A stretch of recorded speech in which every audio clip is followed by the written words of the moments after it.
Wow, sige po, maupo na tayo. Let's all be seated. We will get started. Andito na, kompleto na yung dalawang aso. May kulang pa ng dalawa. Sige, let's all stand, please. Hallelujah, hallelujah, hallelujah. Hallelujah. Hallelujah, hallelujah. Thank you, Lord God. Iwasan po natin muna makipagkwentuhan. Let us focus on the presence of God. Let us allow Him to minister to our minds and to our hearts and prepare us to receive His Word. Salamat, Panginoon. Salamat, O Diyos. Salamat, Lord, at kilalang-kilala mo ang bawat isa sa amin. Alam na alam mo ang mga pangangailangan namin. Hallelujah. Lord, hayaan mong purihin ka namin sa umagang ito sapagkat hindi ka nagbabago. You never change, O God. Kasama ka namin araw-araw, O Diyos. At sa umagang ito, as we come together, we are very sure that your presence is with us, Father. And we are very sure that you have something good to share with us. Lalo na doon sa mga pusong dumating dito na talagang gustong makarinig sa iyo. Gusto maka-receive ng hipo galing sa iyo, Lord. Merong magandang ibabahagi ka sa umagang ito. Salamat po at dinala mo kami sa lugar na ito ng ligtas, maayos. Dalangin namin yung iba pang darating, Lord, na ingatan mo po sila. Lord, pagpalain mo po ang bawat bahagi sa umagang ito ng gagawin namin. Tulungan mo kami, Lord, as we raise our voices, as we raise our hands, Lord Jesus, as we raise our minds towards you, O God, in order to worship you and to honor you and give glory to your name, because you deserve it, Lord God. You are more than deserving, Lord Jesus. I pray na ang mga words ng songs, ang words ng iyong ng message will penetrate our hearts and our minds, O God. Our whole being, O God. Salamat, Lord, at patuloy mo kaming binabago, O Diyos. Salamat sa paggalaw mo. Ikaw nawa at wala ng iba ang siyang mabigyan ng kapurihan. Sa pangalan ni Jesus, lahat po ay magsabi ng Amen! At palakpakan sa ating Panginoon. Amen.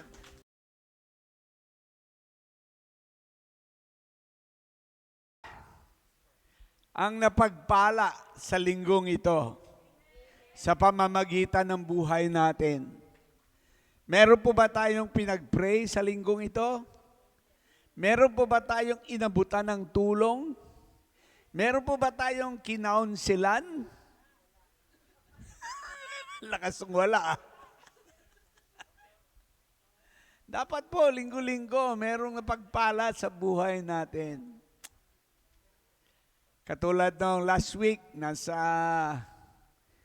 lung center kami, doon sa pangalawang bahay ko. At doon ay nagkaroon ng pagkakataon si Mrs. mag-pray doon sa isang may sakit. Kasi batang-bata, hindi ma-diagnose yung sakit. Kaya na ipag-pray niya. Yung mga ganung pagkakataon ba? Hallelujah. Today, we will talk about, tuloy po yung ating theme, which is witnessing, yung ating pagiging saksi. Today, our topic is laymen in the ministry. Hindi gay men, ha? Laymen. Laymen in the ministry. History. Sino mahilig sa history dito? History, they say, is his story. Ang kasaysayan daw ay kasaysayang ginawa ng Panginoon. History is his story. Bakit? Kasi po, lahat ng nangyayari simula pa sa simula hanggang ngayon, everything is geared towards accomplishing the master plan of the Lord for His creation. Ang lahat po na nangyayari ay patungo sa ikatutupad ng master plan ng Panginoon sa kanyang creation. Tanong, ano po ba yung master plan ng Panginoon sa kanyang creation? Andito na yung dalawang aso. Ay, kumpleto na tayo. Okay. Lahat po ng pangyayari patungo sa ikatutupad ng master plan ng ating Panginoon. So tanong, ano po yung master plan ng Panginoon sa kanyang nilikha? Ano po ba yun? Pakinggan niyo po ang Ephesians 1:4 and 5. Even before He made the world, bago pa niya ginawa ang daigdig, God loved us and chose us in Christ to be holy and without fault in His eyes. God decided in advance to adopt us into His own family by bringing Himself through Jesus Christ. This is what He wanted to do, and it gave Him great pleasure. Ano yan? Ephesians 1. Sa 1 Peter chapter 1, ito naman sinasabi, from verse 19, it was the precious blood of Christ, the sinless, spotless Lamb of God. God chose Him as your ransom. Kailan? Long before the world began. But now in these last days, He has been revealed for your sake. Ano po yung master plan ng Panginoon from the very beginning? When He created what He created, ano po yung master plan? To save mankind. Maligtas ang sangkatauhan. Tama ba yun, mankind? Sangkatauhan. Yan po ang master plan niya. Kaya everything that is happening, simula pa noon hanggang ngayon, ang lahat po yan ay patungo doon sa accomplishment ng master plan ng ating Panginoon. And to accomplish this, para ito'y magkaroon ng katuparan, He determined, pinagpasyahan niya, that you and I have a part to play. Meron tayong papel na gagampanan. May master plan ng Panginoon, meron tayong papel na gagampanan. Ewan ko lang kung ginagampanan natin ang papel na yon. At yun nga ang pinag-uusapan natin sa temang ito. Lahat tayo po ay mayroong bahagi para magkaroon ng katuparan yung plano ng Panginoon. Now, let's talk a little bit about the history of Christianity. Ano po bang istorya ng Christianity? Kailan ba nagsimula ito?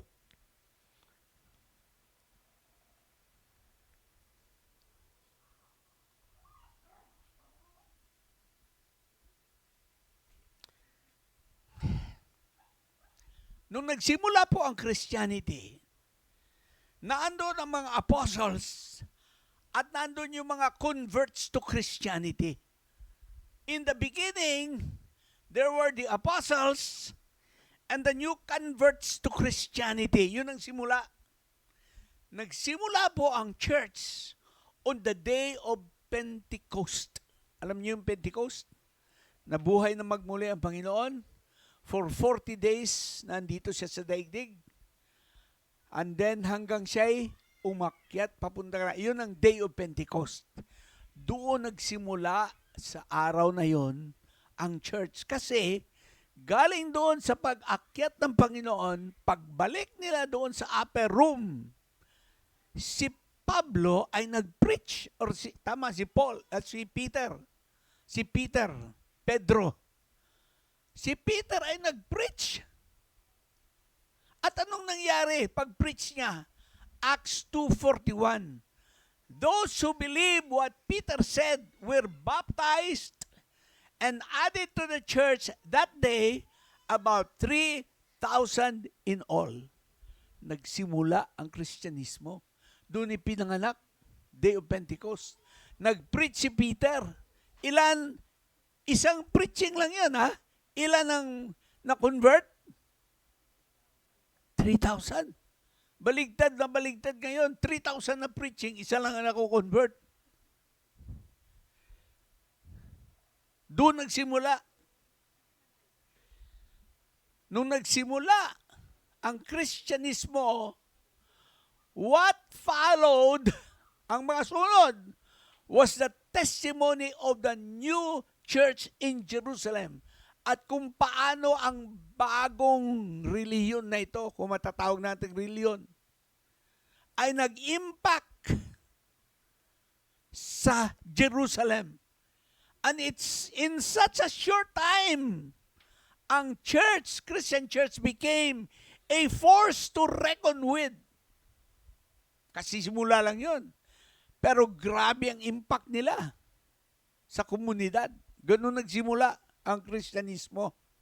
Now, para magkaroon tayo ng idea, ano bang testimony ito na sinasabi natin that impacted Jerusalem? Well, nasa Acts chapter 2. Ito po yun. Ito po yung impact nila. All the believers devoted themselves to the apostles' teaching and to fellowship and to sharing in meals, including the Lord's Prayer and to prayer, Lord's Supper and to prayer. Nagsimula na sila. A deep sense of awe came over them all.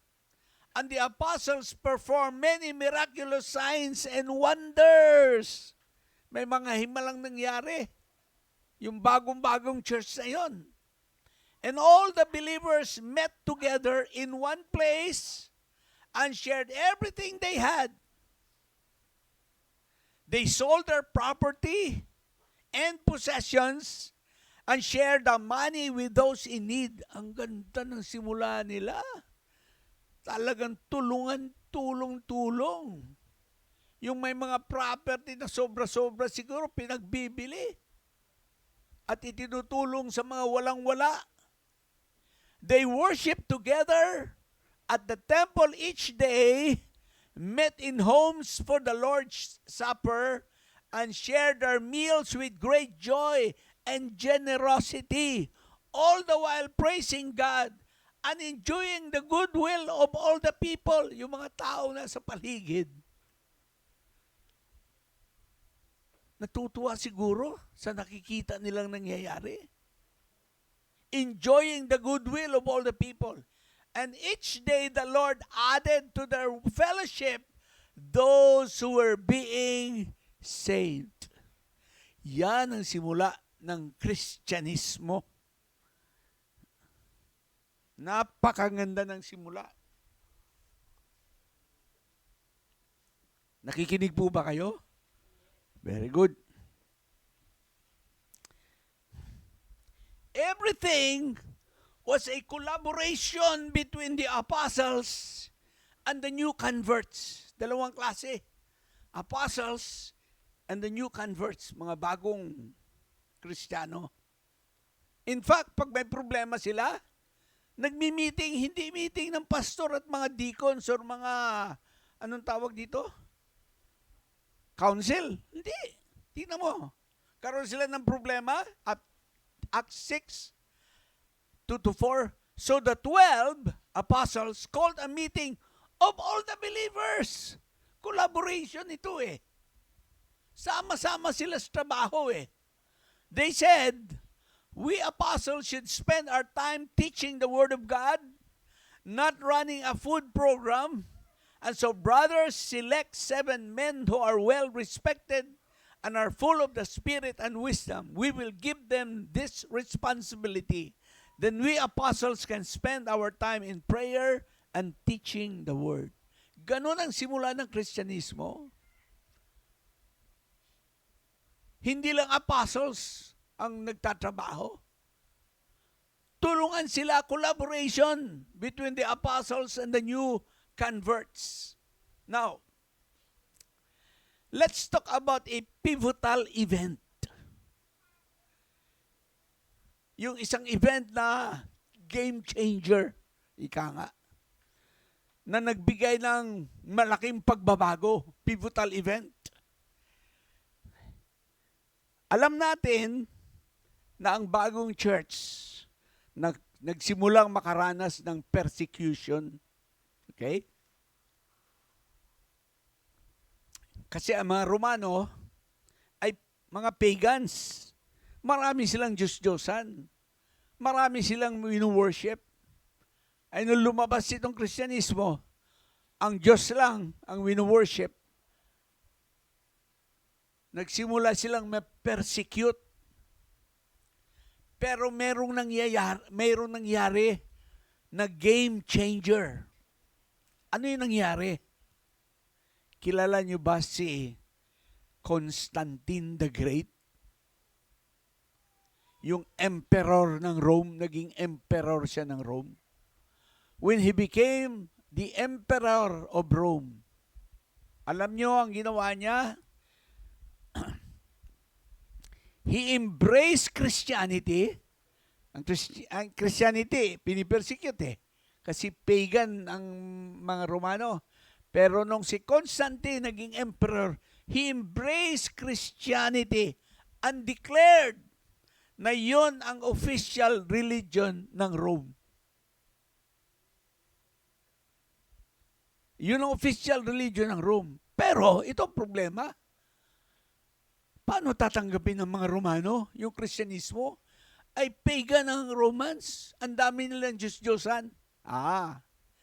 Para ma-accept nila, nagkaroon ng marriage between Christianity and paganism. Nagkaroon ng pag-iisang dibdib.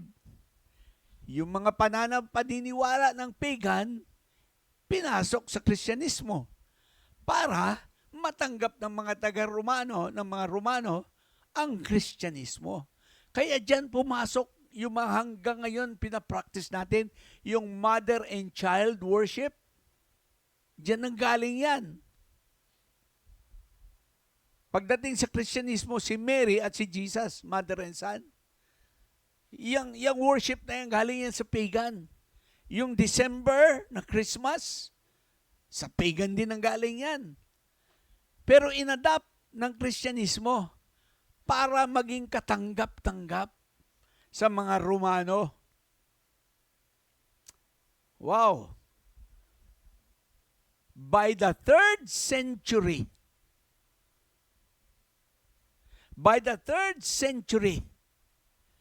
nagkaroon na ng dalawang grupo ang church. The line between the clergy and the laity was clearly drawn. Clergy, on the one hand, and laity or laymen, yan ang title ng ating laymen in the ministry. On the other hand,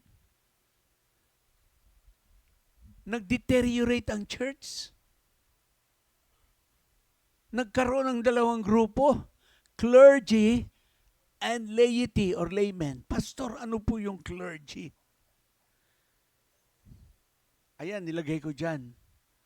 The clergies are people who are trained and ordained as leaders of the church performing religious services. Sino ang mga tao ito? Mga pare o mga pastor. Yan ang mga clergy. O kami ni Pastor Rudy, kasama kami sa clergy, mga pare. Sila ang nagpi-perform ng religious services. Sino ang laity? A person who belongs to a religion but is not a priest or a pastor or a minister. So sino yon? Kayo. Nasa church kayo, pero hindi kayo kasama sa clergy. Nahati sa dalawa. Clergy and laity. Anong nangyari? Ang church naging stage show. Naging palabas. Ano ibig sabihin noon? Kayo mga clergy ha, kayo mag-prepare ng program pag Sunday, kaming laymen, darating lang kami, makikinig, mag-i-enjoy, tapos uuwi. Kayo magtrabaho ha, buong linggo kayo nagtatrabaho, sinisweldohan naman kayo. Sinisweldohan ba tayo, Pastor Rudy? Sinisweldohan naman kayo. Ayun na nangyari. Nawalan ng papel ang laymen. Naging kontento ang laymen na umaten lang paglinggo, lalo na kung bago ang damit, o kaya may crush sa simbahan. Uy, ang ganda ng program, ang ganda ng message, ang ganda ng special number. Yun ang trabaho, mga spectators. Parang palabas, nanonood lang kayo. Ang clergy, yun ang nagpi-perform. Yun ang nangyari. Pero hindi ganun ang Kristyanismo nang simula. Nung simula, ito sa collaboration between the apostles and the believers. Pero nag-deteriorate ang church. Nung nagkaroon ng marriage between paganism and Christianity. Now, let's talk about the expansion of the early church. Paano lumaganap ang church? Paano lumago ang church? Alam nyo ba na sa Bible, yung rapid expansion ng early church was initiated and largely done by the laymen, church people, who are not holding any official title in the church administration. Alam niyo ba kung paano lumago ang church? Hindi ang mga apostles. Yung laymen, laity. Kasi, Di ba? Ang unang-unang martir ay si Stephen. Yung mga misis na kikinig, huwag kayong maniwalang kayo ang unang martir. May unang martir, si Stephen. Di ba? Binato si Stephen hanggang namatay. At nandun yung si Saul, si Pablo, later on naging Paul. Nasang-ayon siya sa ginawa kay Stephen. At simula nung araw na yon, nagsimula ang persecution sa church. Anong nangyari? Nagpulasan. Lumabas sa Jerusalem ang mga laymen. Ang apostles na iwan sa Jerusalem. Acts 8. Saul, si Pablo na yan, later on naging Paul, was one of the witnesses and he agreed completely. Sang-ayon siya with the killing of Stephen. A great wave of persecution began that day. Nagsimula ang persecution. Ano sa Tagalog ang persecution? Pag-uusig. And all the believers except the apostles, yun, all the laymen except the leaders, the apostles, were scattered through the regions of Judea and Samaria. Anong ginawa ng mga laymen? But the believers who were scattered preached the good news about Jesus Christ wherever they went. Yung mga laymen na nagpulasan, umalis ng Antipolo, napunta ng Taytay, Kainta, blah, blah, blah, blah. Kung saan sila napunta, sila ay naging saksi. At doon nagkaroon ng expansion ng ang church. Ang mga apostles, they stayed in Jerusalem. Ang mga believers, yun ang nagpulasan, yun ang naging saksi. At ang resulta, lumaganap ang Christian church. In fact, may sulat si Pablo sa mga taga-Efeso.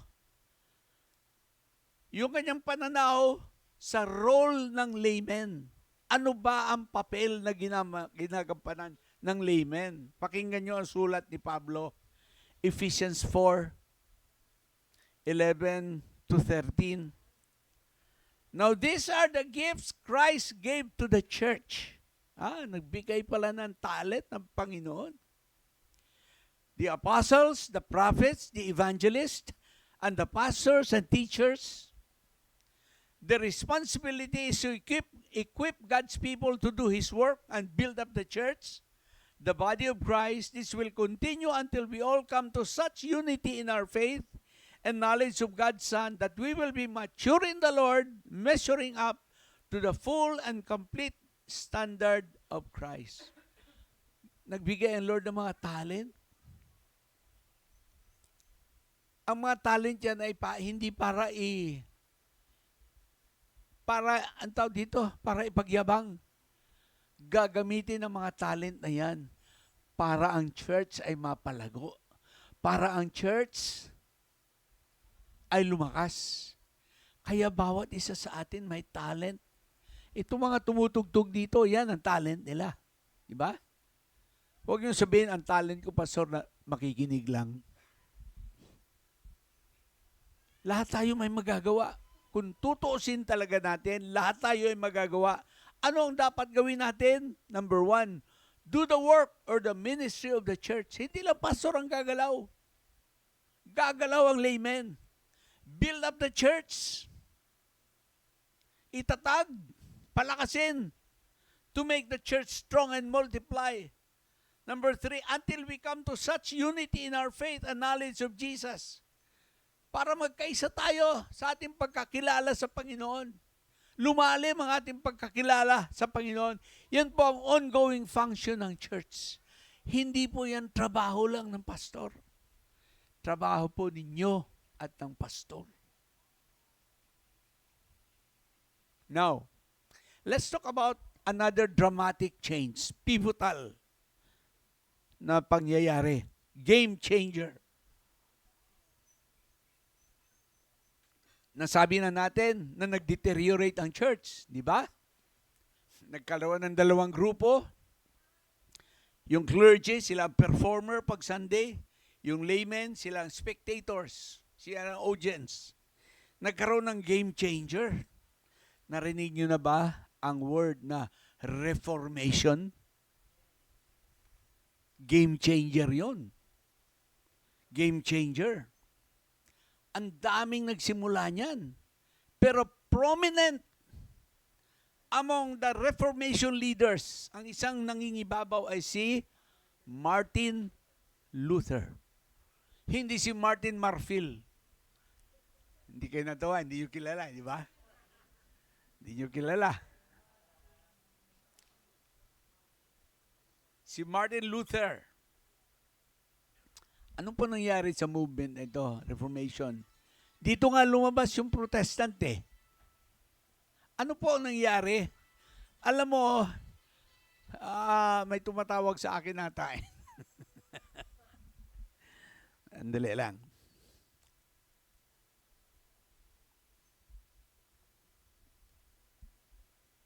Okay. Among other things, ang ginawa ng Reformation ay ibinalik ang participation ng laymen sa church. Bakit kamo?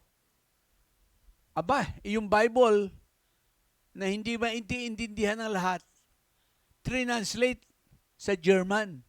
Kaya yung ordinaryong mga tao, nakakabasa na ng Bible. Kasi lingwahe na nila.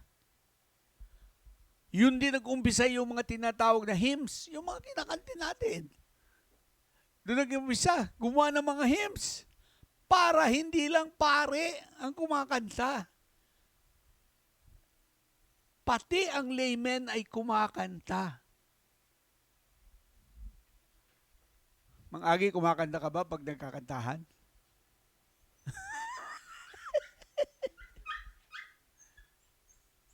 Ganun ang Reformation. Ibinabalik ang partisipasyon ninyo sa church.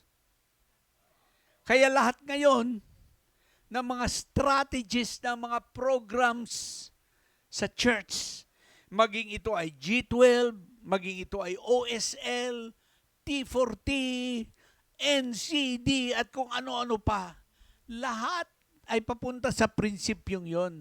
Ang laymen ay ini-equip para makatulong, para mapalakas at mapalago ang church. Kaya kawawa ang church na ang laymen ay kontento na lang sumulpot pag linggo, umuwi, susunod na namang linggo. Pabayaan mo sila, pastor dyan, sinisweldohan naman sila dyan. Kawawa ang church na ganun. Dapat lahat tayo ay nagtatrabaho. Ang strategy ay multiplication. Ano ba yung multiplication? Kung sa panghingisda, sa imbis na hook and line, imbis na yung anong tawag yun? Bingwit? Or yung may fishing rod na may bingwit? Ano? Imbis na yun ang gamitin sa panghingisda, ang ginagamit ay net. Alin ang mas maraming yung net. Ano po ba yung fishing? Ano po ba yung fishing rod pag ginamit? Ganito yon. Halimbawa ako, Kristiyano. Nakilala ko si Mang Agi. Uy, sabi ko, Pilipino ba ito? O si Mao Zedong ito? O si Ho Chi Minh? Dahil sa pagsaksi ko, nakakilala si Mang Agi. So, Mang Agi, punta ka rito. Halika, Mang Agi, tayo. Uy, may isa na akong convert. 2 na kami sa church. Okay? Fishing yan, ha? Bingwit yan. Sunod, nakilala ko si Cassie. Ikaw kasi. Si Cassie rin, nakakilala sa Panginoon. Halika ka kasi. Halika. Ay, dito ka lang, Mang Agi. Yun. Yung ating stewardess. 3 na kami sa church. Wow. Tapos, nakilala ko si Joe. Si Joe. kumilala rin si Joe sa Panginoon. Jolly ka! Oo, ilan na kami? 4 na. Ang galing. 4 na. Sunod na kilala ko si Norma. Si Norma. Nakakilala rin sa Panginoon. Halika, Norma. Halika, halika. Halika.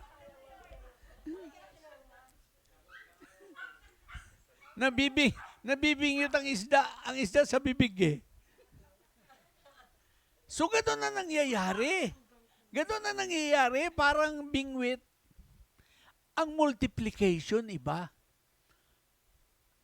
Anong net nga? Yung lambat. Oh, balik kayo. Balik kayo. Balik kayo. Eh di ako Kristiyano. Wala pang ibang miyembro. Nakilala ko si Mang Agi. Naging Kristiyano. Halika, Mang Agi.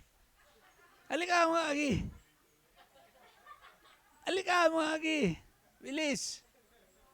2 na kami. Ito yung multiplication.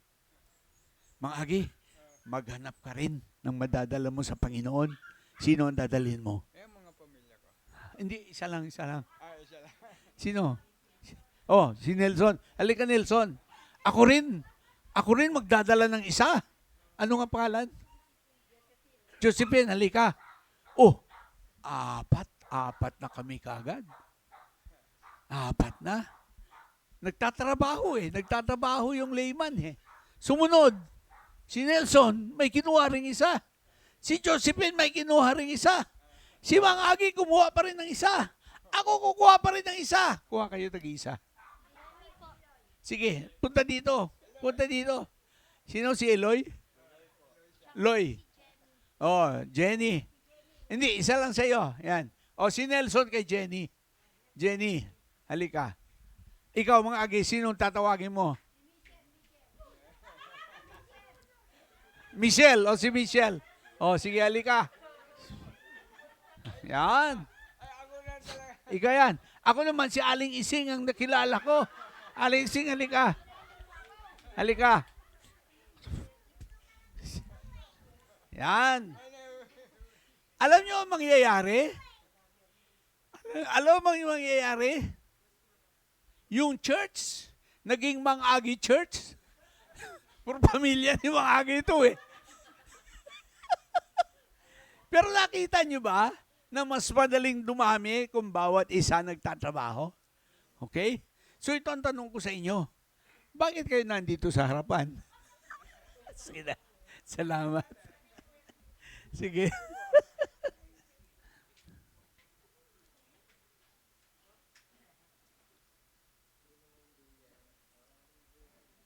Nakita niyo ang mangyayari? Nakita niyo ba ang mangyayari kung lahat nagtatrabaho? Ibang-iba, no? Kisa sa itong week na ito, may nadala si Pastor Rudy, may nadala ako, may nadala si Noemi. Matagalan. Pero kung bawat isa nagtatrabaho, ang tawag dyan ay multiplication, dumadami. Acts 2:46-47. They worshiped together at the temple each day, met in homes for the Lord's Supper, and shared their meals with great joy and generosity, all the while praising God and enjoying the goodwill of all the people. And each day the Lord added to their fellowship those who were being saved. Alam mo, napakaliwanag. It is very clear from this passage that the desire of God is to convert the whole world into becoming His church. Yun ang desire ng Lord. Ang buong sanlibutan ay maging kasapi, kasama ng kanyang iglesia, church. At dito very clear that God wants His church to grow. Now, ito. How big is your church?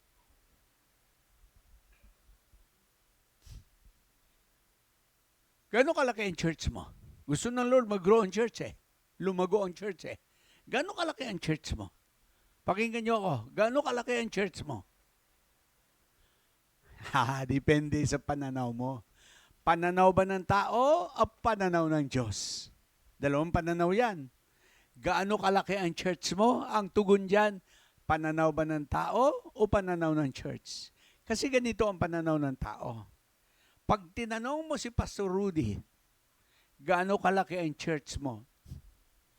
Ang sasabihin ni Pastor Rudy, bibilangin niya lahat ng church na ng members na umaattend. Ganun kalaki ang church niya. Iba ang pananaw ng Diyos. Ang pananaw ng tao, yung nasa loob ng building, yun ang church niya. Iba ang pananaw ng Diyos. Ang pananaw ng Diyos, lahat ng tumanggap kay Kristo, anumang bahagi ng daigdig, they become parts of the church. You know what I'm saying? Pag ang church mo ay yung tao lang sa loob ng building, that's very narrow-minded way of looking at it. Kasi ang church ay hindi pwedeng ilimit sa loob ng building. Ang church is composed of every person who becomes a Christian. Halimbawa, Lifeway, tayo. Bago ang pandemic, doon tayo sa saan ang lugar na yon? Kapalaran. Bakit kaya? Di ba yun ang Kapalaran? Ilan ang umaattend doon? Naalala ko, nag-50 tayo. Every now and then, kung minsan 70 pa. Binibilang ko lahat. Nung nandun tayo, binibilang ko lahat. Sabi ko, kung sabay-sabay umattend, nasa mga 100 tayo. Pastor Saros, gaano kalaki ang church mo? 100? Hindi po. Alam niyo ba na yung time na yon before ng pandemic, kami ni Mrs. ay may mga Bible study. May Bible study kami sa Bethesda. Sa Bethesda, 6 na tao, kung minsan 7 ang umaattend. May Bible study kami sa Paras. 8 katao. Mga helper ni Torres.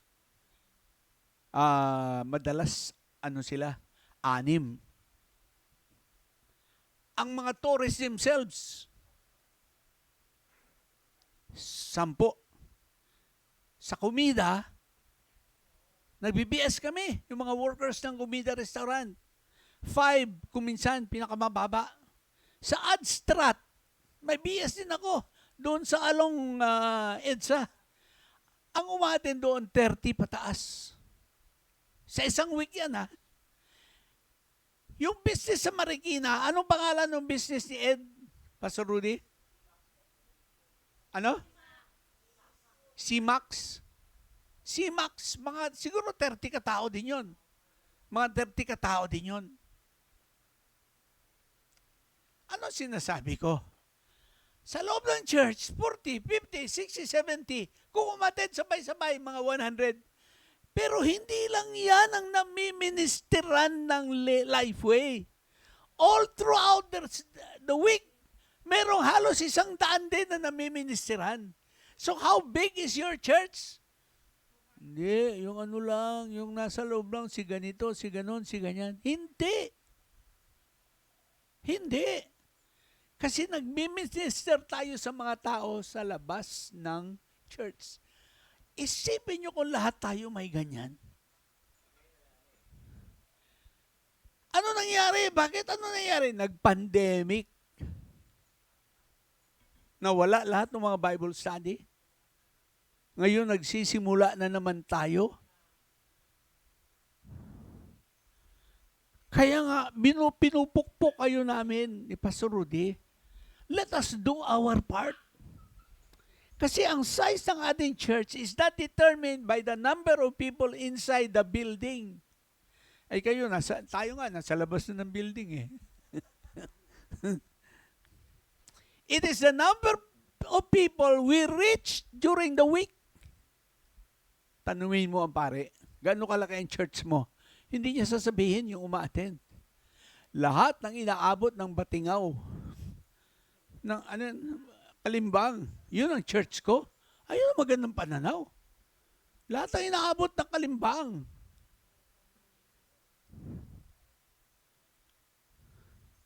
So how big is your church? The next time you are asked that question, huwag kayong magbilang dito sa loob ng church. Ilan ba ang taong namiministira natin outside of the church? Yun ang laki ng church natin. Nasa atin kung palalaguin natin. Hindi kailangan mag-preach kayo. Nagugutom, tumulong kayo, naipadama nyo ang pag-ibig ng Panginoon. Meron na problema, nag-counseling kayo. Meron walang pera, wala ka rin pera. Meron kang kundibarian, meron may sakit, pinag-pray mo. This is one way of expanding our church. Folks, hindi natin magagawa ito kung pastor lang gagawa. Kaya nga gusto ko pag Sunday may testimony. Meron ka bang naipag-pray sa week na ito? Meron ka bang na-counselan sa week na ito? Meron ka bang natulungan sa week na ito? Maganda sana kung ganyan. Maganda sana kung ganyan. Buti pa ang victory. Mabuti pa ang CCF. Ang lalaki. Folks, hindi sila iba sa atin. We all comprise the church. Ang tagumpay nila, tagumpay din natin. Ang tagumpay natin, tagumpay din nila.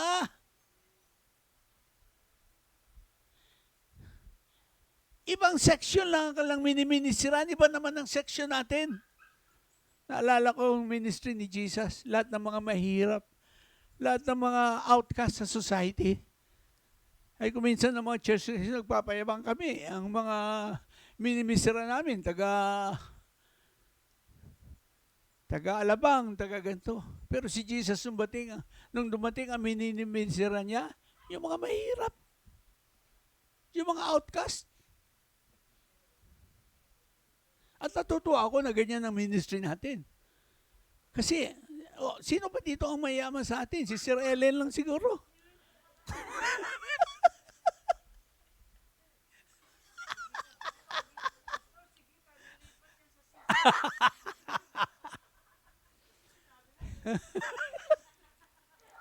Church, huwag na tayo mainggit sa victory.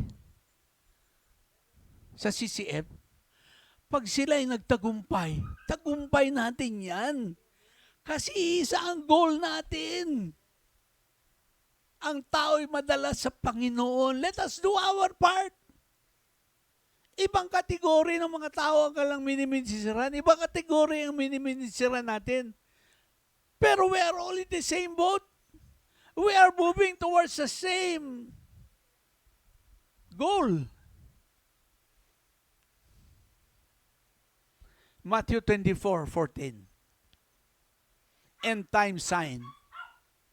And the good news about the kingdom will be preached throughout the whole world, so that all nations will hear it, and then the end will come. Alam mo, isa sa mga signs ng end time, magtatapos ang daigdig, pag ang buong daigdig ay nasaturate na ng mabuting balita. Alam mo, mangyayari yan. Mangyayari lang yan pag ang layman ay kasali, hindi lang mga pastors. Kaya pag nagtrabaho tayo outside of the church, we are hastening the end time. Pinapamabilis natin yung pagtapos ng lahat ng bagay. Let us do our part. Let us do our part. Sa week na darating, maging sensitive tayo sa mga taong may pangangailangan sa paligid natin. At kung kaya nating mag-extend ng help, mag-extend tayo. Pag may nakita tayong namumroblema, kapitbahay na may sakit, ipag-pray natin. Ipag-pray natin. Meron akong bagong target na kapitbahay eh. Hindi na lumalabas. Yun ang tinatarget ko ngayon. Labas pa doon sa isang miniministeran ko ha, may isa pa kami kapitbahay ngayon. Laman ko, hindi na lumalabas ng bahay. Halos hindi na makagalaw. Conclusion, 2 Timothy 2:2. You have heard me teach these things that have been confirmed by many reliable witnesses. Now teach this truth to other trustworthy people who will be able to pass them on to others. Ganun lang naman yan eh. Makarinig kayo rito, maibahagi ninyo sa iba, at yung iba naman na tumanggap ng message, maibahagi sa iba. Ganun lang naman. Pinapalago ang church. Pero hindi kayang gawin ng pastor lang. Kailangang lahat tayo ay magbanat ng buto. Amen po ba? Hallelujah. Yung katabi mong natutulog, gisingin mo. Tanungin mo, amen po ba?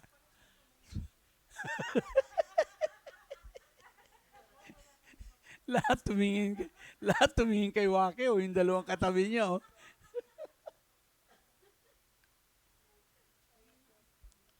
Hindi, nakikita ko si Wake eh. Hindi naman natutulog eh. Kasi kung minsan, may mga napapansin akong amen ng ganyan. Yung pala, andap-andap na pala. Tayo po tayong lahat. Tayo po tayong lahat. Hallelujah. Hallelujah, hallelujah.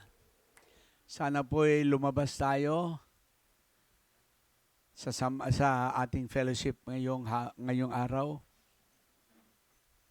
na ang nasa isip natin sa buong linggong ito, papagamit ako sa Panginoon. May mga taong mapapagpala dahil gagawin ko ang papel ko bilang mananampalataya, bilang bahagi ng church. Hallelujah. Kung ikaw ay kinakausap ng Panginoon at nararamdaman mong kinakalabit ka ng Panginoon, sapagkat marami kang pagkakataon na maibahagi ang pag-ibig ng Diyos, pero madalas pinapalagpas mo, pero damang-dama mo, kinakalabit ka ng Panginoon. Tatahimik ako sandali. Pwede bang ilapit mo yan sa Panginoon? Hingi mo ng tulong sa Panginoon, Lord. Gamitin mo nga ako. Bigyan mo ako ng lakas ng loob. Ilagay mo sa bibig ko ang mga sasabihin ko. Dali mo nga yan sa Panginoon. Tatahimik ako sandali.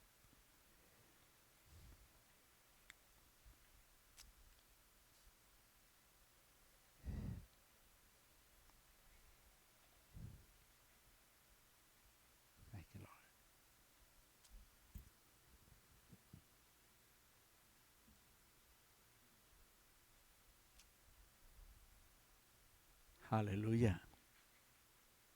O Diyos, Ikaw ay palaging nakikinig kapag may lumalapit sa iyo. You always hear our prayers. At bawat prayer na nanggagaling sa puso, na sincero ang paglapit sa iyo, na merong determination na paggagamit sa iyo, alam kong tutugunin mo, Panginoon. Gamitin mo po ang taong yan sa linggong ito. Dalangin ko na meron ako marinig na patotoo sa darating na linggo. Salamat o Diyos.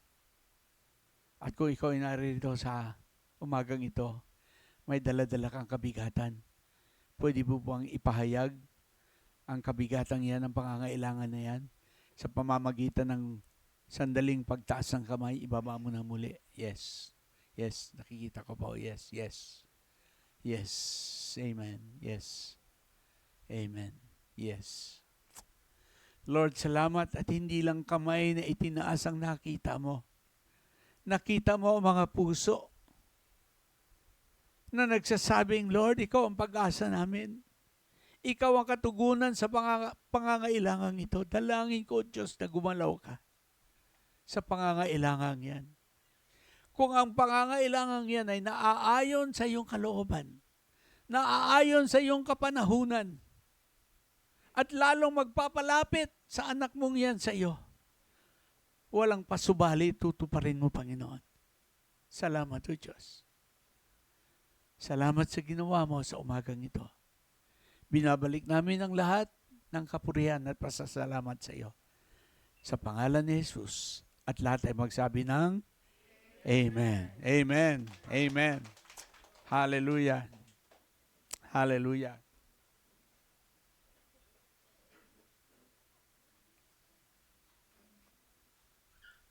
Tayo po ay dadako sa ating pagbibigay. Pagbibigay na galing sa puso. Hallelujah. Lord, salamat po sa muling pagkakataon na kami makapagbigay, maging bahagi sa misyon ng church na ito. At salamat sa pangako mong pagpapala sa mga nagbibigay, lalo na yung nagbibigay ng may kagalakan dahil mahal ka nila, O Diyos. Ito po ang aming dalangin sa pangalan ni Jesus. Amen. Amen.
Salamat.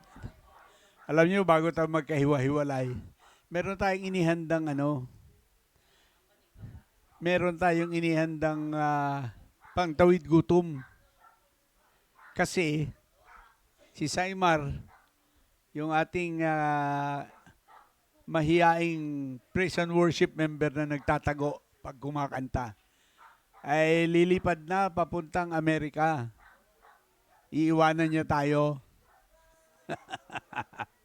Kaya sabi niya, magpapamerienda ako, magpapabreakfast ako. Okay?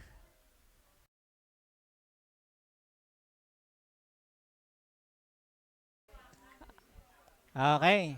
Dito ka po, Ate Saimar. Okay, sige. Lay hands po natin sa Ate Saimar.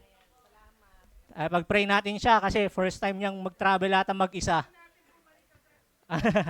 Hallelujah, hallelujah, hallelujah. Lord, marami pong salamat sa buhay po ni Ate Saimar, Lord God. Na yung ministry niya dito sa church is napakahalaga.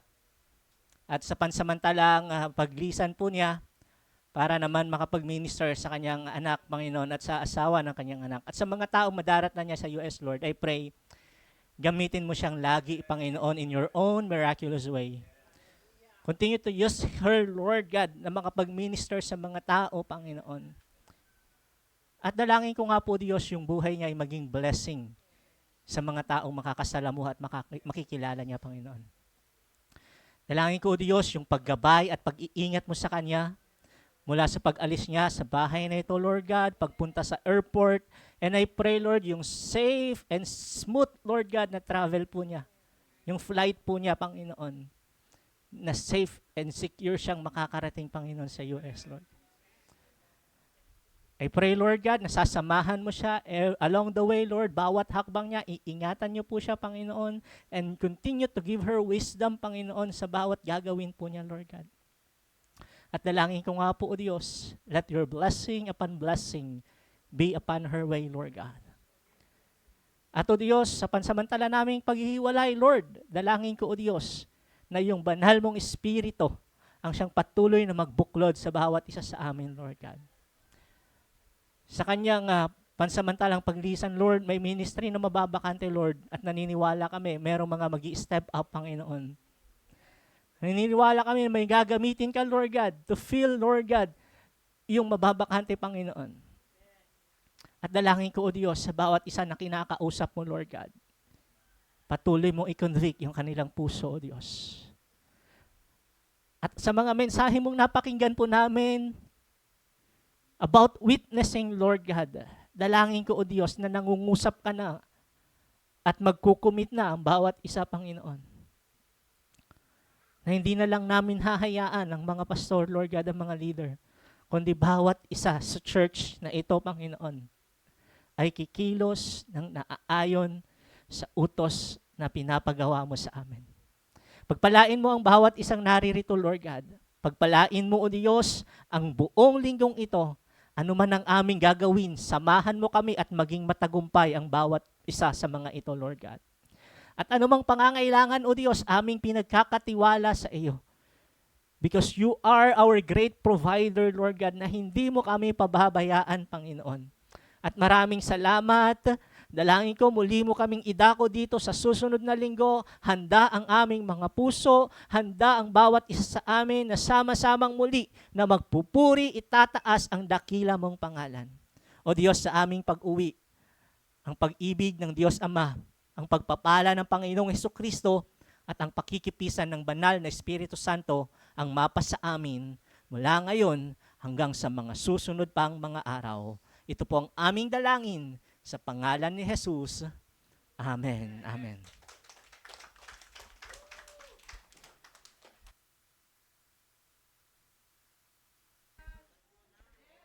Meron pong sopas. Meron pong tinapay.